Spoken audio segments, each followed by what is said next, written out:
Laisi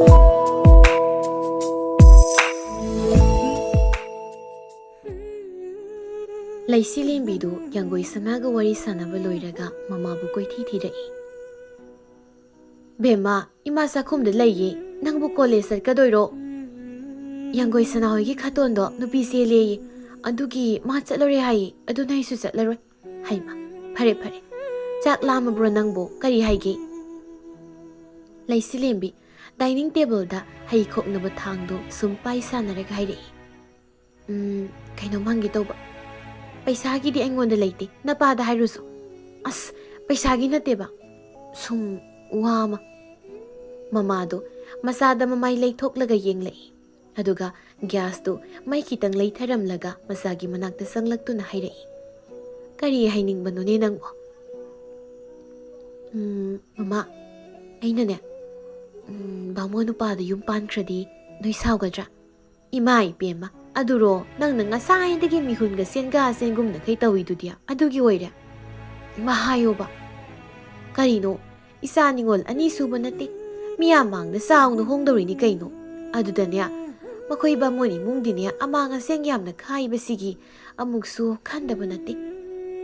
Adoima adugumada hauzikti khara dum hantharabane ba. Nati nangbu bamonu paga koiri raimi. Koirida sum hana hangbani. Kanano niya isana tungda leigi kalimi dubo leirabro imadi onthok na singna kreda. As imasima mina chumna hangbani hairaga. Kariye ibungo loisingdo midi phaba malinya. As ima ay sum tansili. Numay haiziladi ay matungda niya nangonda kari mahairaroi. Kaidagino nang nadalo isingong buslay duba. Hey, hausikan din niya mama mapaga loy na tanaraban ikay ningay oide. Kung nakana hawgadaban ni kayo. As kana ningay wagalay chida chung nahangman. Ama buoyre. Mapanda lay gadaba midi imapam di ko. Yung gikari gumba matokpada ho hanang nadabado nungayte. Yengo, nakoy mama sibada nakoy natay ahansu nanamasu amatalay tadana. Toklak pa ngay na ba kayang wagia nang kangi dun. Hoy bayma ay suloy kangi ba. Wari sana rin ngay lay silimbigi mapasang lagto na hairi. Kari wari nun noy na mano sana ri wari dubo. Lay silimbi na kumdri ngay mamana. O na sano pise wahang makal yam hangi ba adugi ngang narami ba ni. Kari hangi nun sana. O mana niya ba mo ni mung da yung pan kradi ay koy nasaw gatra hairi niya. Laisilimigi mapado noklaga. Isabu, bamono baga koirabran. Kanano, kayum no karilamday no. As, ama pawang ang nabangam isda amamuk sangaba. Ima, babaw. Ay, nupa koiri haiba na timi, na sumhang ba ni haiba? Isagi wahang si maro antok na laikreda. Nati, mi na pamsi laira. Natraga, nang na pamsi luriro, hayo ni pata. As, Noy ni sang dana hanjin kai ba yuwani ba ay niya batung manaw karanturan ga hangjararoi.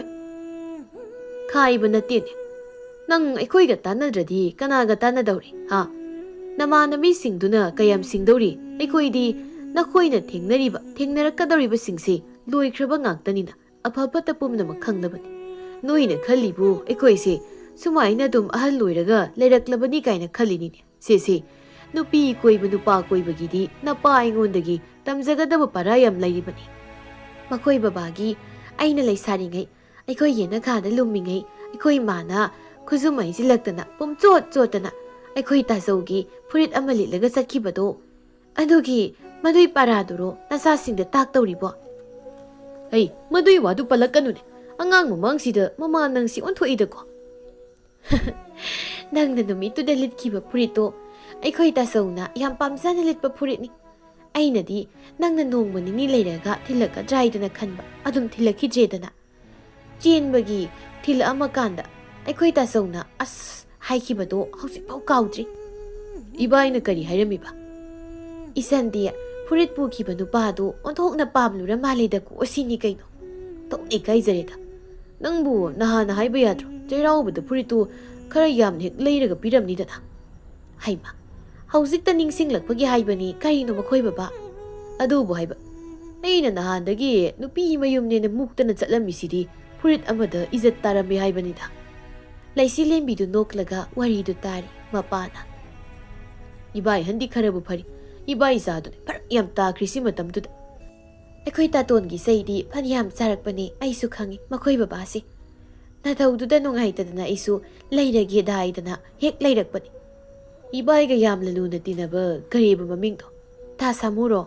ꯍꯣꯏ ꯍꯣꯏ, ꯁꯥꯃꯨꯗꯨ ꯀꯝꯗꯧꯈ꯭ꯔꯦ? ꯍꯤꯡꯂꯤꯕ꯭ꯔꯥ ꯃꯥꯕꯨ? ꯍꯤꯡꯂꯤꯌꯦ, police ꯑꯣꯏꯈ꯭ꯔꯦꯗꯅ꯫ ꯃꯆꯥꯅꯨꯄꯥ ꯉꯥꯛꯇ 2 ꯄꯣꯛꯏ ꯍꯥꯏꯕꯅꯤ꯫ ꯃꯥꯏ ꯅꯨꯄꯤꯗꯨꯅ ꯑꯣꯖꯥ ꯑꯣꯏ ꯃꯥꯅꯤ꯫ ꯑꯍꯟꯁꯤꯡꯅ ꯁꯤꯟꯕ ꯑꯣꯏꯔ ꯃꯥꯅꯤ꯫ ꯅꯪꯁꯨ ꯃꯉꯣꯟꯗ ꯂꯩꯖꯔꯝꯕꯗꯤ ꯄꯨꯂꯤꯁꯀꯤ ꯅꯨꯄꯤ ꯀꯩꯗꯨ ꯑꯣꯏꯔꯝꯗꯧꯅꯤꯀꯣ꯫ ꯍꯩꯃꯥ, ꯑꯉꯥꯡ ꯃꯃꯥꯡꯁꯤꯗ ꯀꯔꯤꯅꯣ ꯃꯈꯣꯏ ꯕꯕꯥ? ꯄꯨꯂꯤꯁꯀꯤ ꯅꯨꯄꯤ ꯑꯣꯏꯗ꯭ꯔꯁꯨ ꯏꯟꯖꯤꯅꯤꯌꯥꯔꯒꯤ ꯅꯨꯄꯤ ꯑꯣꯏꯔꯤꯗꯅ꯫ ꯂꯩꯁꯤꯂꯦꯝꯕꯤꯅ ꯋꯥꯔꯤ ꯅꯨꯡꯉꯥꯏꯈꯠꯂꯛꯏ꯫ ꯀꯩ ꯂꯝꯒꯤ ꯁꯥꯃꯨꯅꯣ? ꯏꯃꯥ ꯅꯪ ꯔꯤꯒ꯭ꯔꯦꯠ ꯀꯥꯗꯤ ꯆꯥꯔꯛꯇ꯭ꯔꯣ? ꯆꯥꯗꯦꯗ, ꯅꯈꯣꯏ ꯕꯕꯥꯅ ꯑꯩꯒꯤ ꯀꯔꯤ ꯋꯥꯠꯍꯜꯂꯗꯅ ꯁꯦꯜ ꯊꯨꯝ ꯈꯛꯅ ꯌꯥꯕ ꯅꯠꯇꯤꯌꯦ, ꯏꯆꯥ ꯅꯨꯡꯁꯤꯕ 3 ꯑꯃꯁꯨ ꯎꯍꯜꯂꯤꯕꯁꯤꯅꯤ꯫ ꯍꯩꯔꯦ ꯑꯩꯈꯣꯏ ꯃꯥꯁꯤ ꯋꯥ ꯉꯥꯡꯕ꯫ ꯆꯨꯝꯗ꯭ꯔꯣ ꯑꯩꯅ ꯍꯥꯏꯔꯤꯁꯦ?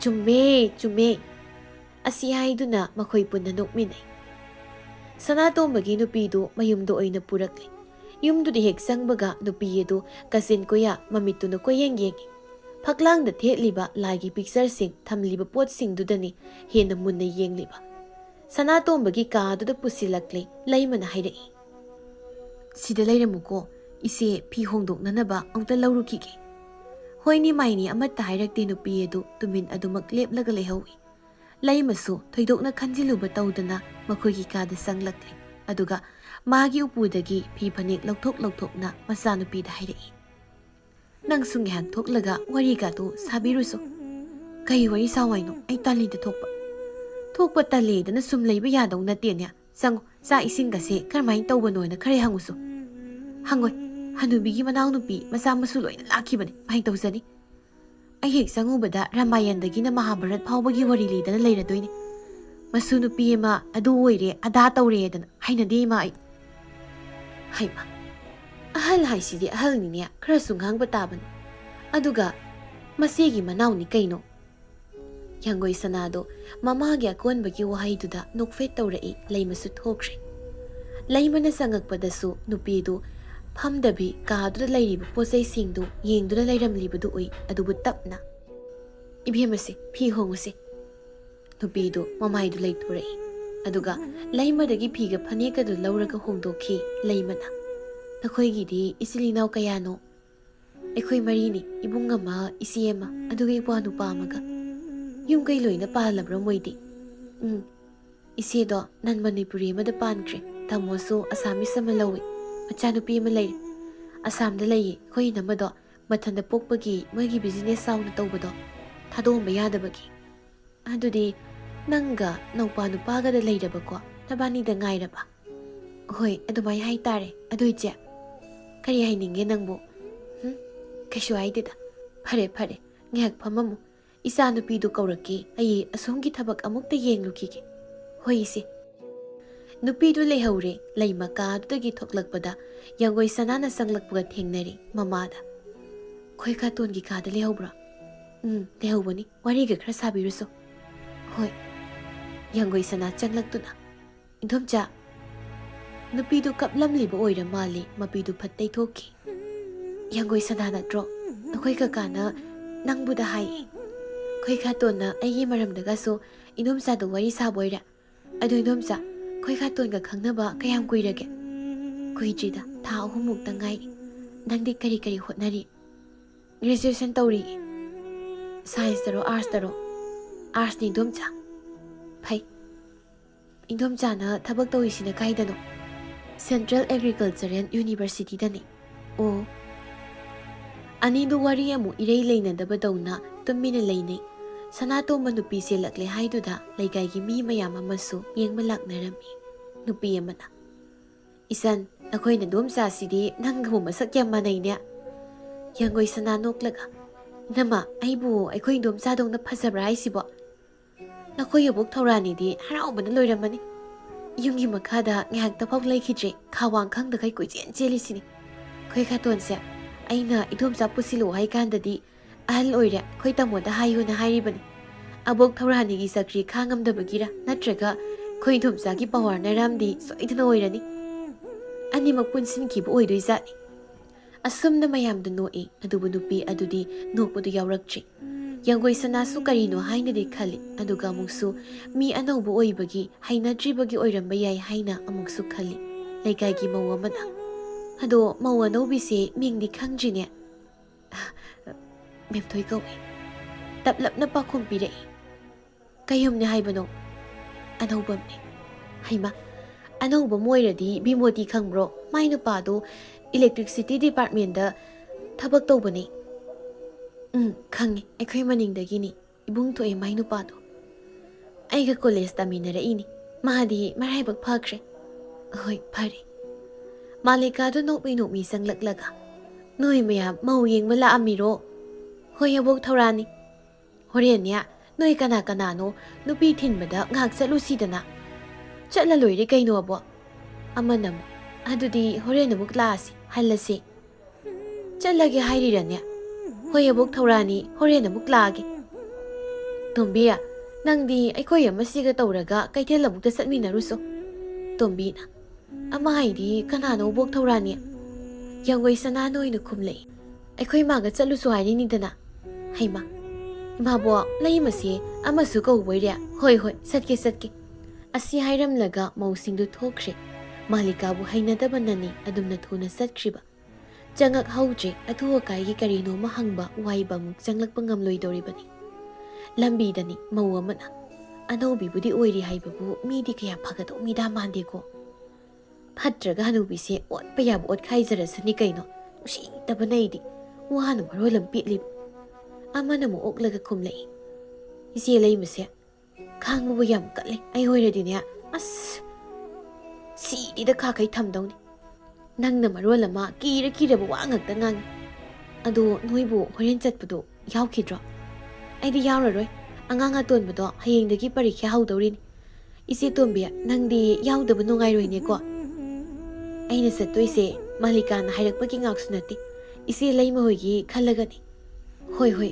खरे हे यावबियु आइसु यावनिंगबनी अदुबु फरक तारनी असुमना वारी साना सानादना सत्खी पुंग 12 अद्वाइदगी मयुम ताना थौरकपनी यारकलरोइद्रा खनबनी अदुबु ललैमदु ममाने मपाने तौरगा नोंसाबगा पुन्ना हॉस्पिटल अमदा येंथोकनबा लाई लायेंगबा लोइरगा युमदा हनखिबदो फरक तागनी खंगबना नोंसाबना खंगना सानबा ममानबसिंगदा हॉस्पिटल गा नकनना रेन लौरमी नोंसाबा गारी थौना थौना मनिंगदा तोंगलिबी ललैमदा येंगलै ललैमा वासु ngang तुमिन अदुमक तोंगली याइमना इबुंगो नोंसाबा अखोइदी करी सुखंगबा नते नंग नै खोइगी मतेंग तौबिबसे याम नुंगाइरे अइगे ngam मतेंग तौजबनी दगा ललैमा मुक्सु साउना नोंसाबदा येंगलै अदुगा हाइरई माने पुरिसे काइदनो असिकपु मफम अमदा आइबु हाटकदौरी नत्र नोइगिसे ममाना करी नोइ बेमा नंग ngangiduबो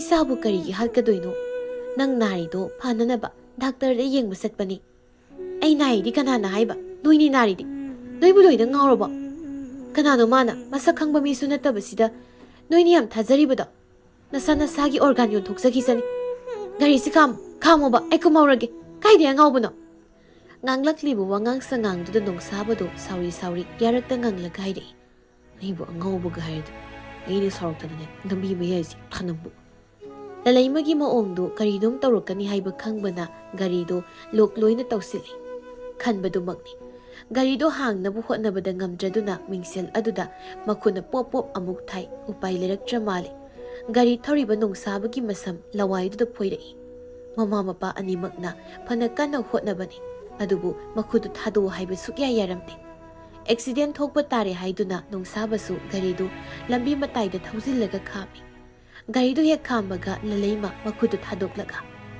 लोकतोइसे थुना हांगो हांगोय हाइरो अमगना समदु फोइरा याम थुना हांग मखुदो अमुक लामके तौबदुदा हंदमुक्ति हैंडकफ अमा पुथोरकलगा मखुद अनिमुक फाजली मसिनदुसु सेलोटेप अमना नपसिली अदुगा अहन अनिदुदा हाइरे नोंसाबना दिने गगा साविनु असिनतनो उपाय लेतबगिनी अहन अनिदो हाइफम तौफम सु खंगलमदे मसानुपीद नुंगाइतना अमुकसु येंगलै asumna garidu thauduna amuk lakli.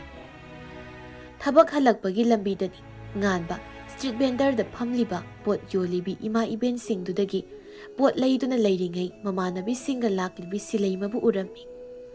Pot khanbadu ngehek leplaga ngehek yengduna lay pot yonbiduna. Ibungo, sene, karino nangbo. Mi sakhrabasida aduk muna yengna lairibudubo. Masa khangbaga yawbrai mi. Oiramje, aidi ekoi lekhagi isanupi moiruwi ninguri. Hoi. Mana ngangli wadu ahaladuna thazajre haiba nganbasu khangi. Adubu ma karisu hairamde nukmi tauraga magi gari lehubadumda lakli. Silaibisu nganba leplaga lehubadu uraktaba natti adubu manadi ahenbu wakhal karisu khanjiluda otoma pharaga mayumda halakli mamanabi amana. Hauzik hayon phamda pakhang post taba mali phawrida urakdronoi. Malaya nangi namitse karamai tawbadu mathok ugankre. Mamanabi amaduna hairakpani. Malayana yengini kaino kai kairage. As sirida. Noi otose ai kaya hainade. Aina ngasaina pangakpan thilalamse haibasu yadi. Lairik haibinina class yaukini dana. Silaibidu taninglaktrabra karino auto driver duda. Dada gari se swaidamda khambiyu. Kumge hairane. Lambi nakanda gari du khambaga silaibi malayada haidai. Auto tongbainade dai kumhauro. Kayo silaibi nangna aina ngamu khudingi lanada khalisibo. Kumkro. Malaya sauna yenglamlaga kumki silaibi malayada hairami. Awaiba gari do tungaga laonang dada thauro. Auto driver adusu ingak-ngakna yenglambadagi thauraga lakli mamanabi amaduna. Kaino silaibi lakminaraga matanthanamisibo tunghaite. Tunghaitraga nangsu lehurasu kaidi. Aina haibadi adu haiba natte. Silaibi wangang lakhiji mamaidu lambiromdo onthoklaga laiki. Lambidi thamlambi malaya du sauna. Nang khangidana. Malaya aida nang mamanghanba ngamdraba. Asiyai duna bag tagi phone do lauthoklaga kanadano phone tawki.